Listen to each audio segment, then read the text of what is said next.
dot product is, it's pretty simple, and like it's simple to calculate, and it's fairly important. So dot product, if you go to calculate dot product, so if I better not call this vector u. If I had vector A and it was 2, 1, and I had vector B and it was 3, 2, here is how I calculate the dot product given these two algebraic vectors. And Lindsay already knows how to do this. It's amazingly difficult. So vector A is 2, 1, vector B is 3, 2. The dot product is 2 times 3 plus 1 times 2. And so the dot product of those two vectors is 8. That is pretty simple. Yeah, that's not bad. Yeah, that, like, I don't think I even have to give that to anybody as a formula. That's so simple. Anyways, the upshot of it, the upshot of the actual dot product is that the dot product of two vectors, and this is the actual definition of dot product, is equal to the magnitude of the first vector times the magnitude of the second vector times the cosine of the angle between those two vectors. And it actually comes from the cosine law. If you were to expand it all out and do a little bit of fancy algebra, you would find out that this is sort of the tail end of the cosine law, interestingly enough. But we don't have to know that, apparently, in our curriculum, so that's all we have to do. There's one very useful upshot of the dot product, and that, as you can tell, probably is calculating the angle between two vectors. And you can do it in 2 dimensions and in 3 dimensions. So I've pulled up a couple of 3-dimensional vectors here, 1, 2, 2, and a second one, v, 2, 2, 1. I probably did it so they'll be the same length. And so I can calculate the length of both of them. I'm going to do that in advance. So u is going to be 1 squared plus 1 squared. It's 2 squared plus 2 squared, square rooted. So the magnitude of u is actually going to be 4 plus 4 plus 1, square root of 7. Did I do that right? I think so. Wait. All right. Yep. And the magnitude of v, also equal to the square root of 7. Wait. Oh. No. 9? Yeah. Oh, yeah. Yeah, there we go. I did that on purpose. Nice. Which is 3.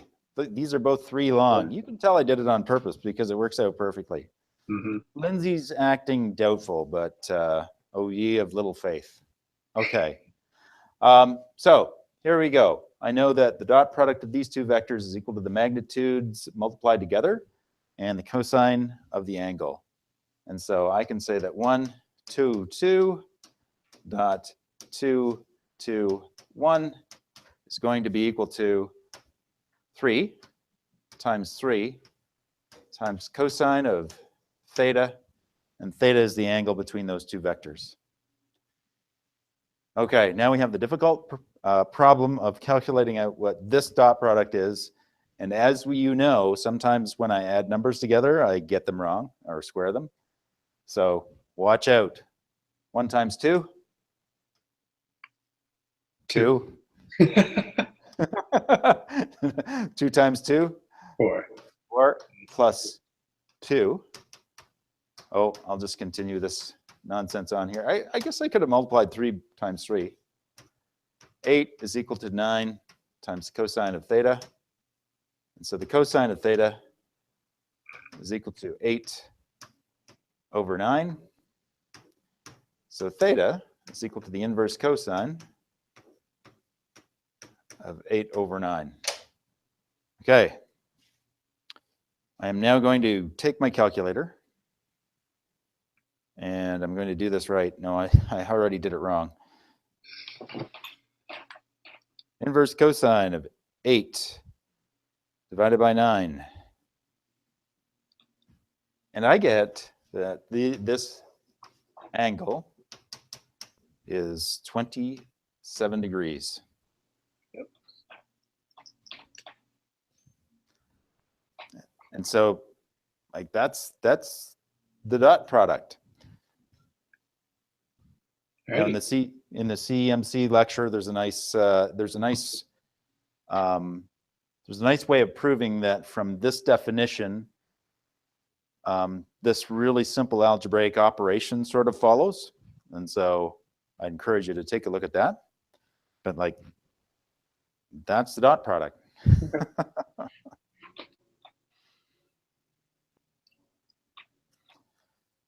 So my apologies for like not realizing that the next unit wasn't really open. All right. But like I say, the Cartesian and algebraic vector stuff, actually pretty easy to get a handle onto. As you can see, like this is dot product. It's also fairly easy. Very useful for finding the angle between two vectors, both in 2 dimensions and in 3 dimensions. If you get a chance, go over the cross product. And so the cross product is actually a function where you find a vector that is perpendicular to 2 other vectors, and it only works in 3 dimensions. But we'll do that on Monday, and we'll do the applications of that as well, just so that we can kind of get back on schedule. Okay. Yeah. How'd Quassa go? Well, I did come up with one coaching anecdote, which is that when you go there, you should not go there serious, really super serious about your game. You should go expecting to have fun. And if you do that, you'll probably have a much better chance of winning.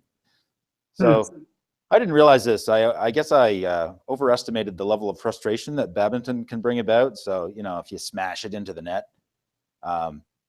you get frustrated. And, you know, when you hit it out all the time, you get frustrated. And then the more frustrated you are, the worse you get at it. On the other hand, if you smash it in the net and you think it's funny, you probably won't do it again. So. Yeah, true. Yeah. So, yeah, I think I learned a super important lesson. So once everybody decided it was more about having fun, we did okay. Good. Yeah. We didn't win, though, but, you know. Yeah, no, it's all right. We got some points. All right. Everything else seem okay? Yeah, I've just been doing a few questions, you know. Force is a vector, and yeah. It's pretty straightforward at this point. Yeah. And it actually, when we get into 3 dimensions, it gets a little bit more challenging, but actually kind of cool. So yeah, I was just going over the preamble for the first lesson. It's a little bit abstract for your brain to figure out, but it's coming. It's not too bad. Okay. Well, good. All right. So we'll see you on Monday. Yeah, I'll see you on Monday. Okay. Ready. Bye, Jeff. Thanks. See ya.